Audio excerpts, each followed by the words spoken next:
do you think could make learning a more enjoyable and effective process?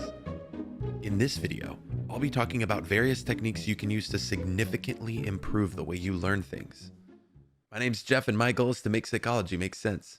Stick around.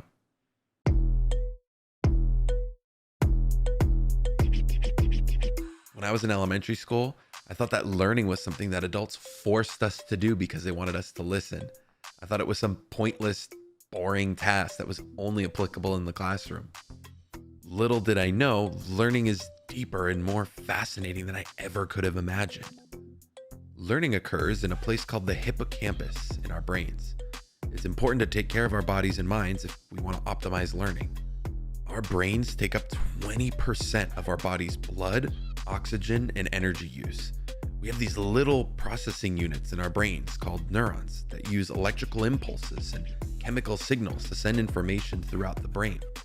When we learn something, new neural networks and connections to these neurons are formed. Want to know what that means? Literally every single time you learn something, your body changes. You evolve your brain. You change your physiology. You create a new system of functioning from within you. This means that every single person's brain is uniquely organized.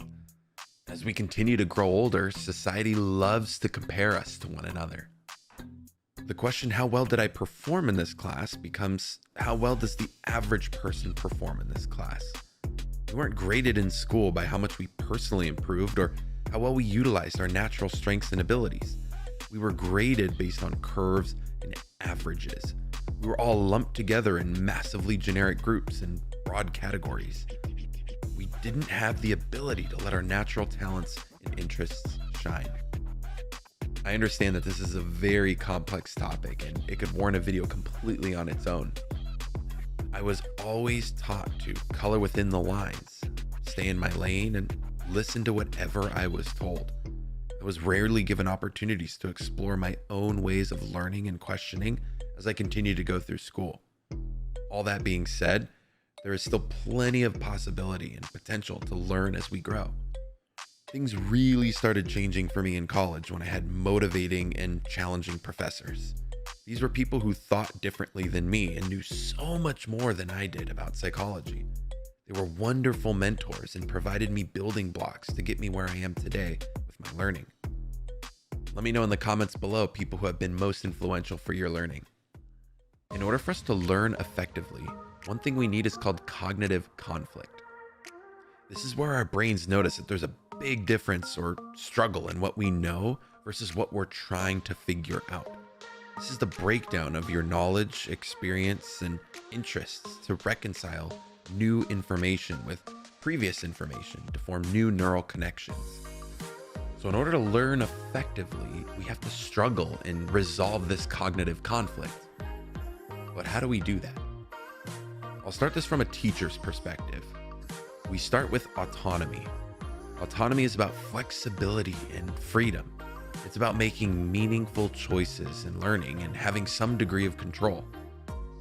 Teachers can help students learn more effectively by giving them more autonomy in the learning environment, pose challenging questions, and navigate the path in their own ways with guidance. We then move to connectedness. Connectedness is about linking information to others and the world around us. The more relatable a teacher can make something, the easier it'll be for us to connect all the dots. Tie information into what your students already know. Learn about where they are coming from and meet them in the middle. The next step is mastery. We need a certain degree of positive challenge in our learning to really make it stick. If something is too easy, we get bored. If something is too hard, we get stressed. With the perfect balance, though, we end up in a state of flow. Learn about your students and carefully gauge where they are with the material. Find ways to crank up or lower the difficulty based on where the individual is. This is much easier said than done, but it can make a massive difference in how your students learn. We should also try and utilize multi-sensory learning and application. Help your students interact with materials in various ways. Use visual aids, videos, or pictures. auditory presentations and talks.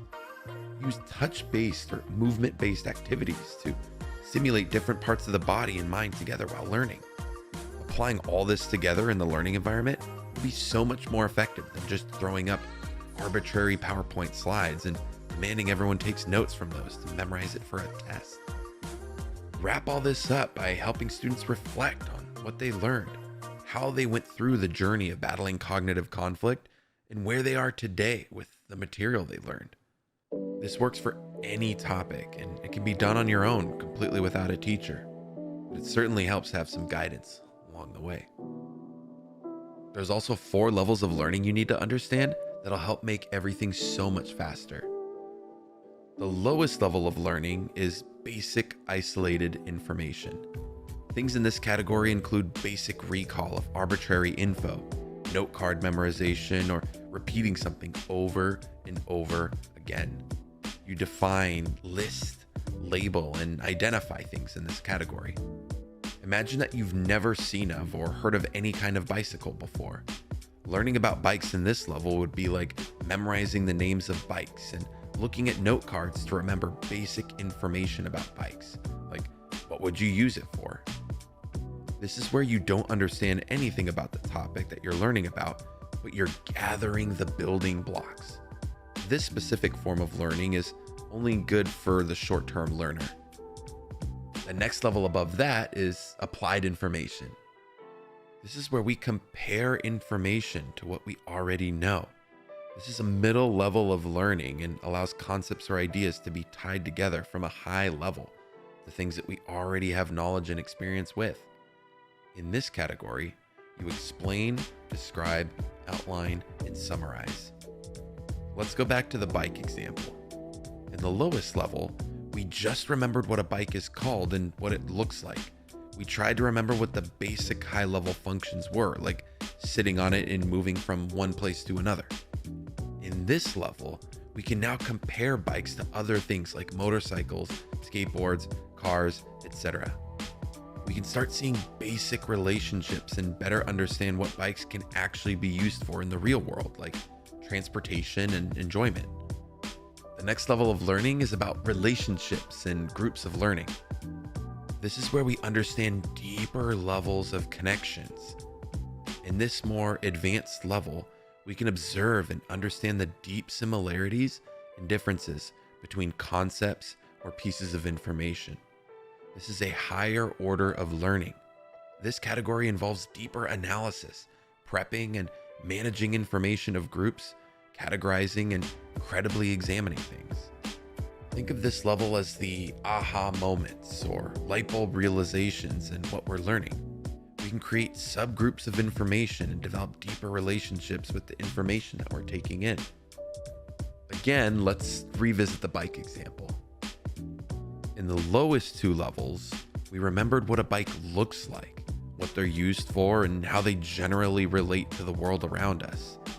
In this level, we start to develop deeper insights into how bikes function, different brands of bikes, tires, the mechanics of a bike, and how all this can be compared to things that aren't basic bikes.